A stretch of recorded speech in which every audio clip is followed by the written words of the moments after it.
아까 잠깐 또 얘기가 나왔던 것 같은데 라이프에서 깊이 있게 다룬 문제 중에 하나가 진돗개 문제로 알고 있습니다. 진돗개는 천연기념물로 지정되어 진도군 내에서만 사육되는 진돗개를 말하는데요. 천연기념물 심사에서 불합격된 강아지들은 단술되어 매립되거나 동물쇼 그리고 식용품으로 다뤄진다고 들었습니다. 해외에서 썰매견으로 학대받는 진돗개 모습이 포착되기도 했는데요. 이런 진돗개 문제 또 한번 들어보고 싶습니다. 진돗개는 우리나라 진돗개 하면 우리는 어릴 때부터 천연기념물 국가의 보물인 개라고 배웠기 때문에 늘 친숙하고 프렌들리한 그런 개념은 다 갖고 계시겠죠. 저도 그 당시 2021년도에 제가 제보를 받기 전까지는 진도에서 진돗개를 잡아먹는다는 것을 몰랐습니다. 진도에서는 진돗개는 어떤 의미냐면요, 천연기념물은 좋은 개, 천연기념물에서 탈락된 개는 거시기한 개로 불려요. 좋은 개요 하는 말은 천연기념물이야 말이고, 이 거시기한 거요, 나쁜 개요, 안 좋은 개요 하는 거는 진돗개 심사에서 탈락했던 개들이죠. 그런데 웃긴 게 그렇게 탈락된 개들이 맛있기 때문에 진도군에서는 도사개는 안 먹는데요. 도사개는 퍽퍽하고 진돗개는 쫄깃쫄깃하다. 저는 그 말을 듣고 와 정말 멘붕에 빠졌습니다. 아니 진도군이 저도 진돗개라면 이거 대한민국 53은 그래도 우리나라 자랑 있는 혈통 있는 개인데 라고 생각했는데 그걸 모르고 50년 동안 살다가 진도에 가니까 진돗개는 맛있는 게 물론 탈락된 게 있겠지만 물론 탈락된 개만 먹었던 건 아니죠. 우리가 알고 보니까 개농장에 버젓이 천연기념물 4마리가 있었는데 우리가 구조 안 했으면 도축되고 죽었던 게 그냥 식탁 위에 올랐을 거 아닙니까? 그걸 먹고 있었다는 거예요. 진돗개가. 그러면 그렇게까지 진돗개법이 만들어간 게 한 60년 이전부터 그렇게 만들어져 왔는데 순종을 생산하기 위해서 얼마나 많은 탈락된 개들을 희생시켰고 그 탈락된 개들이 다 어디 가냐는 거죠. 사실 저는 그 천연기념물 진돗개를 보면서 이렇게 관리를 할 거면은 차라리 해제를 하는 게 낫겠다 그렇게 생각이 들었어요. 왜냐면은 천연기념물이 지정이 된다고 해도 그 진돗개한테 좋은 게 아무것도 없어요. 그냥 정말 저는 직접 가서 보지는 못했지만 이제 동물단체들이 가셔서 이렇게 촬영한 이미지나 영상을 보면은 뜬장에서 기르러지는 그 천연기념물도 있고 굉장히 막 열악한 환경에서 구석에 이렇게 있는 그런 천연기념물도 있거든요. 그러니까 그런 걸 보시면은 왜 우리가 천연기념물이라고 지정을 해놓고 저렇게 개를 길러야 되나 이런 생각이 들었어요. 개는 그 사람과 함께 그것만 하면서 사는 동물이잖아요. 그리고 반려묘도 마찬가지겠지만 키우시는 분들은 얘네들이 왜 가족이라고 다 이렇게 얘기를 하겠어요. 그만큼 이제 사람과 교감이 되기 때문인데 걔네들은 그렇게 사람이랑 살지도 못하고 오로지 그냥 천연기념물 번식을 위해서만 사용이 되고 있어요. 중성화도 안 시키죠. 왜냐면 계속 새끼를 생식능이 떨어지면 생식능력이 떨어지면 천연기념물을 해제해야 돼요. 그런 상황이기 때문에 그래서 그건 좀 너무 안타까운 일입니다. 네. 아마 마지막 질문이 될 것 같은데요. 네.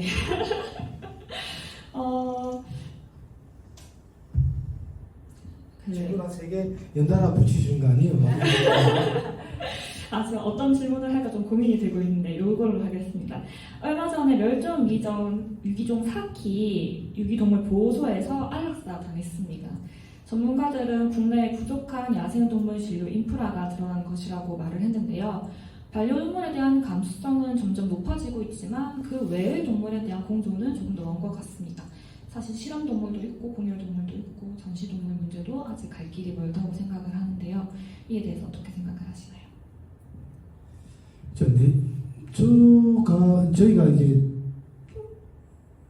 표현이 좀 이상한지 모르겠습니다. 저희가 느끼기는 사람들은 늘 일상적으로 잘 알고 늘 가까이서 보고 했던 동물들을 구조했을 때랑 그렇지 않은 동물들을 구조했을 때랑 좀 반응이 좀 달라요.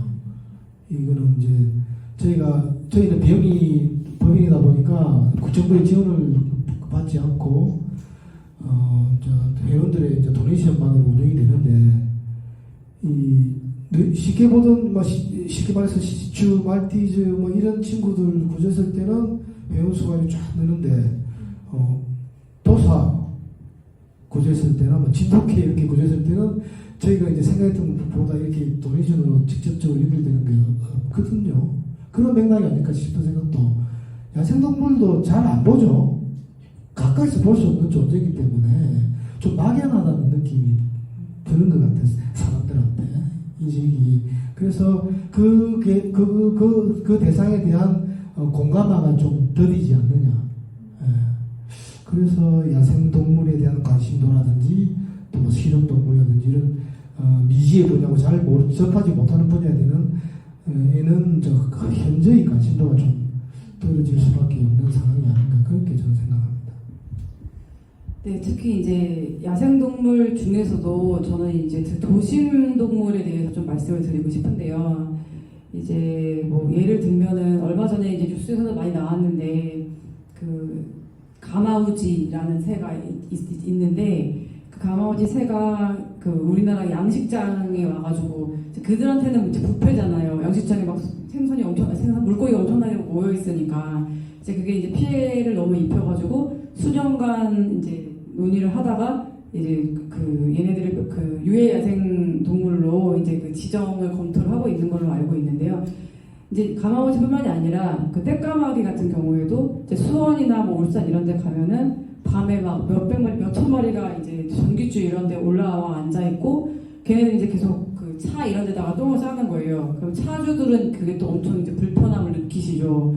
이제 그리고 또 뉴스를 보면은 멧돼지가 아파트 막 단지까지 내려가지고 막 다니다가 사살되기도 하고 또 이제 가장 많이 볼 수 있는 건 비둘기인데 이제 어느 순간부터 이 비둘기가 마치 그 나르는 쥐처럼 이제 간주가 되면서 사람들이 이제 굉장히 어떤 불결하고 막 평화의 상징에서 어떤 그런 존재로 막 이제 추락하는 뭐 그런 것까지 됐는데 제가 이제 이 말씀을 드리는 이유는 이게 야생동물들이 살던 공간이 있고 사람이 살던 공간이 있는데 그 사람이 계속 이제 개발을 하게 되면서 그들이 살고 있는 공간을 우리가 계속 이제 그 확장을 하게 되고 그러면서 사람과 그 동물이 만나는 그 접점이 점점 더 많아지고 그러면서 이제 갈등이 생기잖아요.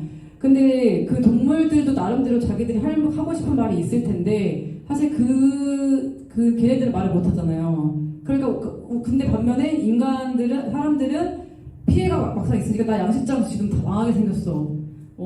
이제 비둘기 나 너무 뭐 무섭고 더러워. 멧돼지 무섭겠죠. 저는 뭐 직접 본 적은 없지만 어쨌든 이제 그러니까 그렇게 사람들의 목소리가 계속 등장하게 되고 그러면서 결과적으로 해결은 결국 사람의 위주로만 이제 해결책을 계속 만들게 되잖아요.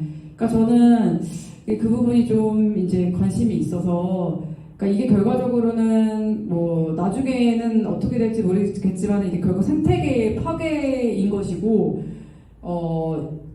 이게 결과적으로는 저는 우리들한테 다 돌아온다고 생각을 하는데 꼭 우리에게 돌아오지 않는다고 해도 그 동물들의 어떤 생명을 그렇게 사람한테 이익을 주느냐 아니냐 이런 거에 있어서 저는 판단을 해서는 안 된다고 생각을 하고 어떤 그 동물들의 어떤 생명 자체도 저는 존중을 받을 그 존재, 그러니까 존중받아야 될 존재라고 생각을 하기 때문에 앞으로 이제 그런 갈등이 계속 생길 때 이렇게 너무 그러니까 또 이렇게 말씀드리면은 댓글이나 이런 거 보면은 너가 거기 가서 살아봐 막 그런 거 되게 많이 달려요. 근데 그러니까 물론 이제 그런 거 피해라든지 그런 거를 모르는 건 아닌데 그렇다고 해도 그래도 어쨌든 이 정말 전반적인 생태계 그리고 그 동물의 생명의 소중함 이런 거에 대해서 좀 우리가 그 생각을 해봤으면 좋겠고 또 정책이라는 거는 아까도 계속 우리가 말씀을 나눴지만은 그러니까 시민들이 얼마나 관심이 있는지 또 어떤 쪽으로 요구를 하고 있는지 이런 거에 대해서 굉장히 영향을 많이 미치거든요. 그러니까 그러니까 반려동물도 뭐 아직까지 반려동물 저는 자체도 갈 길이 멀다고 생각을 해요. 그러나 그 그에 비해서 다른 동물들에 대해서는 정말 우리가 더 관심이 없다. 그렇기 때문에 이번 기회에 그리고 이 책에도 제가 마지막으로 말씀을 드리면 반려동물 말고도 굉장히 많은 그 얘기가 담겨 있습니다. 이제 뭐 긴 책은 아니고 그냥 짧게 이렇게 볼 수 있을 수도 있는데 뭐 여기 보면은 뭐 동물원, 돌고래, 그 다음에 뭐 제가 또 먹는 얘기, 채식하는 거, 뭐 야생동물 그 어떤 생태 통로 문제라든지 이런 거에 대해서 지금 용장동물이라던가 이런 거에 대해서 좀 가볍게 다 좀 이렇게 읽어보실 수 있거든요. 그래서 뭐 이뿐만이 아니라 어쨌든 좀 많은 관심을 가져주셨으면 좋겠습니다. 제가 오늘 여기 와가지고 좀 반가웠던 게 뒤쪽에 포스터에 철새랑 백조 얘기가 붙어 있더라고요.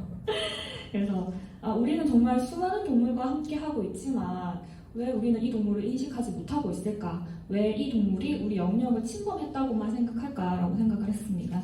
동물이 우리의 영역을 침범한 게 아니라 우리가 그들의 영역을 침범했음을 한 번 더 생각하면서 그들과 공존하는 사회가 왔으면 좋겠습니다. 네, 마지막으로 질문 받고 마무리할까 하는데요. 질문 있으신가요?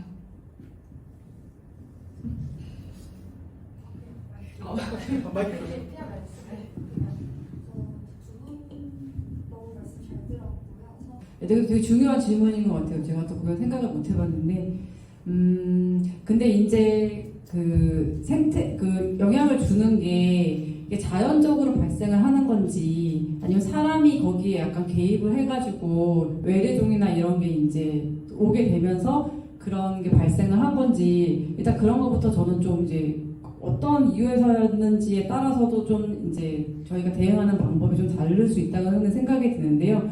근데 어쨌든 그렇기 때문에 예를 들어서 우리나라에서도 왜 그 제가 지금 기억이 안 나는데 뭐 다 잡아먹는 물고기 있었잖아요. 베스인가? 네, 그런 것도 있고. 근데 그런 경우에는 이제 국내도 그렇고 해외도 그렇고 어느 정도 조절은 하는 걸로 알고는 있습니다.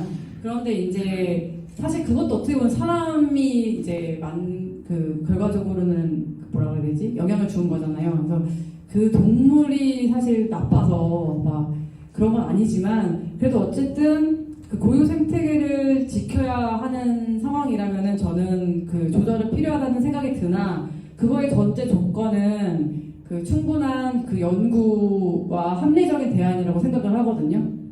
근데 이제 아까 우리 대표님 마라도 말씀 잠깐 해주셨는데 이제 마라도 같은 경우에는 그게 이제 뭐 인간의 이익은 아니지만 그 뿔새우리라는 그 철새가 있어요. 천연 기념물인데 이제 걔를 그 고양이가 들어가서 걔를 죽인다는 이유로 이제 인원이 발생한 거예요. 근데 제가 알기로는 또 굉장히 그 새를 많이 좋아하시는 분들도 계시잖아요. 그런 분들도 이제 계속 그거를 지적을 하셨고 그래서 이제 결과적으로는 거기에 있던 고양이 47마리인가 제가 지금 정확한 개체수는 기억이 안 나는데 50마리 안쪽에 있는 고양이들이 한 번에 다 이제 그 본섬으로 나오게 되거든요.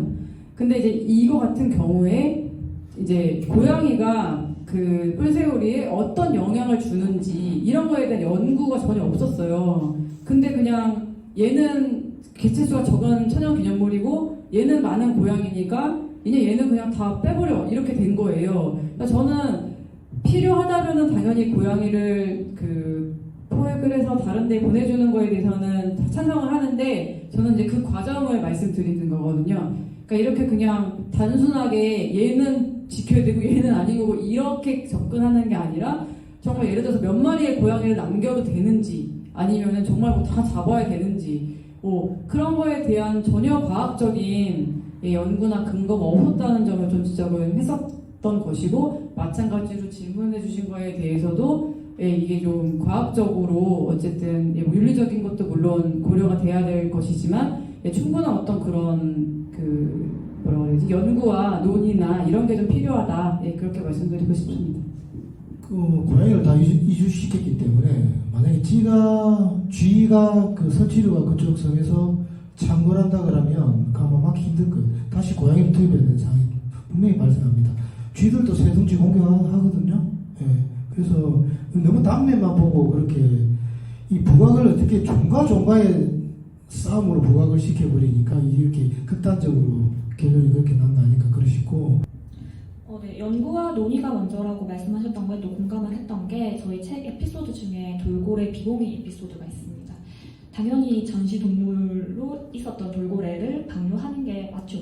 그런데 아무런 준비 없이 갑작스럽게 이제 자기들의 소위 말하는 실적을 위해서 돌고래를 방류했고 그 돌고래가 끝내 발견되지 않아서 안타깝지만 거의 죽은 것으로 생각을 하고 있는데요. 무언가를 위해서 어떤 일을 할 때에는 충분한 논의와 그리고 연구가 필요하다는 것을 다시 한번 깨닫는 계기였습니다. 고은경 기자님이 들으셨던 말 중에 사람 살기도 바쁜데 굳이 동물을 위한 기사를 쓰고 거기에 대한 행동을 해야 되냐 이런 질문을 좀 많이 받으셨다고 해요. 여기에 기자님은 사람 문제부터 먼저 개선한다면은 동물 문제는 계속 늦춰질 수밖에 없다 이렇게 생각을 한다고 하셨습니다. 단계적이거나 순차적이 아니라 동시에 이루어져야 한다라는 의미라고 생각이 되는데요. 저 역시 그렇게 생각을 합니다. 사람이 먼저가 아니라 동물과 함께 공존하는 사회가 되기를 바라면서 이번 북토크 마치도록 하겠습니다. 감사합니다.